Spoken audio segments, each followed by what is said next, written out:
మనం గిన పోతే అయిపోగారా ఎంత సంబరం ఉందో చూడు. ఆ రాజుగాడు పోయి మొత్తం స్టేటస్లే పెట్టబట్టే.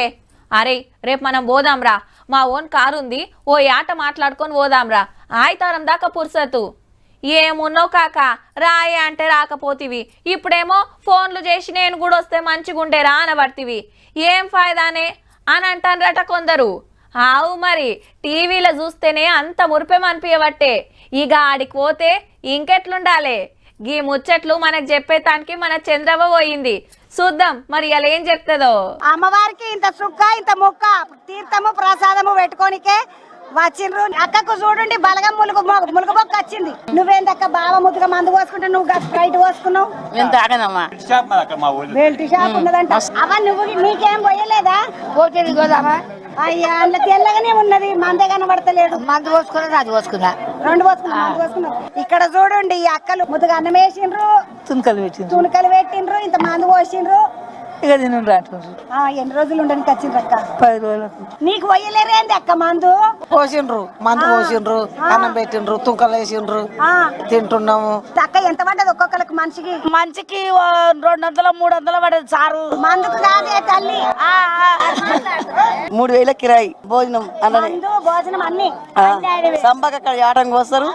20 ఆతారు 10 రోజులు అన్నం అల్లదే, మంచికి 6000, మనిషికి 6000. మందు అల్లదే. ముద్దుగా ఇడ వండిండ్రు, వడ్డించనికే బకెట్ల లేస్తున్నారు. ఏమేమి వండినవన్నా? తెల్లన్నమున్నాక బగారు ఉన్నా, 20 కిలోల మటన్ ఉన్నా, మందు, కంసాపులు. తెలంగాణ మనకు ఘనమైన జాతర ఇది. ఈ నిండా గాజులు వేసుకోవడం అనేది తెలంగాణ సాంప్రదాయం. 20 ఏండ్ల సంది నేను వస్తా ఇడికి. 20 ఏండ్ల కింద వచ్చినప్పుడు ఎట్లుండే, ఇప్పుడు ఎట్లు? అప్పుడు చిన్న ఉన్నది, గద్దెలు చిన్న ఉన్నాయి. మళ్ళా తర్వాత పెద్దగా మారినాయి. మళ్ళీ ఇప్పుడు మొత్తం మారినాయి. మొత్తం 3 సార్లు మారినాయి గద్దెలు. శంకరమ్మక్క వాళ్ళ కడియాలు గిడియాలు మంచిగా జోరుగా గట్టిగా వేసుకొని వచ్చింది. ఆయన చేపించిండు. మేము సాకలలో విస్తృతి చేస్తాం. మస్తు పైసలు వేస్తారు, మస్తు పైసలు. అంటే ఫస్ట్ షేర్గట్టు పోయినాం, యాదగిరిగుట్ట పోయినాం, ఐలేన్ పోయినాం, కొమరేలి పోయినాం. 30 మంది వచ్చిరమ్మా. 30 మంది. మరి 2 మేకలు సార్ ఎక్కువ ఇంకా 2 వస్తారు కదా, మళ్ళీ ఇక్కడ కూడా దొరుకుతాయి కదమ్మా.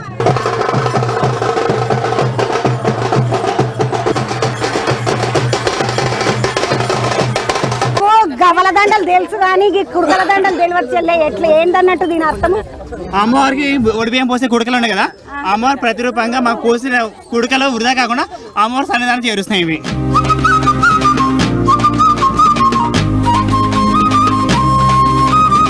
అమ్మవారు సమ్మక్క తల్లి, ఈ అమ్మవారు సారలమ్మ తల్లి. బుధవారం ఒక రకం ఘటన తీస్తాం, గురువారం ఒక రకం చేస్తాం, శుక్రవారం గద్దెల మీదకి వెళ్ళి మా మొక్కుబల్ల చెప్పి వస్తాం. ఒడి బియ్యాల గిట ఎత్తు బంగారు కానీ ఎత్తు బంగారాలు ఒడి బియ్యాలు తీసుకెళ్ళి అమ్మవారికి అర్పించి వస్తాం. అమ్మవారు చూసిన వాళ్ళకు తెలియదు కదా ఇట్లుంటది అట్లుంటది అని, అందుకని ఏడ చేసినాం అని చెప్తుండ్రు.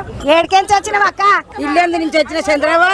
లంక మంచిగా నడవాలి, పదలంతా మంచిగా ఉండాలి, ఎప్పటికి మానేడు చోడు రావాలి, బియ్యం మంది రావాలి అక్కకు. ఎప్పుడైనా ఎడ్ల బండితో వచ్చినాం. ఆరండ ఆడిమి ఇక్కడ లంకల మొత్తం చెట్లు పూలి దానికే నిప్పులు పెట్టుకొని మేము ఉండేటోళ్ళము. మాకు పెద్ద పూలు వస్తుంది అంటే కారాకు కరకర అనేది, కొమ్మ అంటే కొమ్మ జల్లం అనేది రాండువా. ఇప్పుడు మూగపోయిన అడవి సర్కారు పాలైంది. మాకు సంబరం లేకుండా చేస్తుంది, మా తల్లి మాకు సంబరం చేస్తుంది. కానీ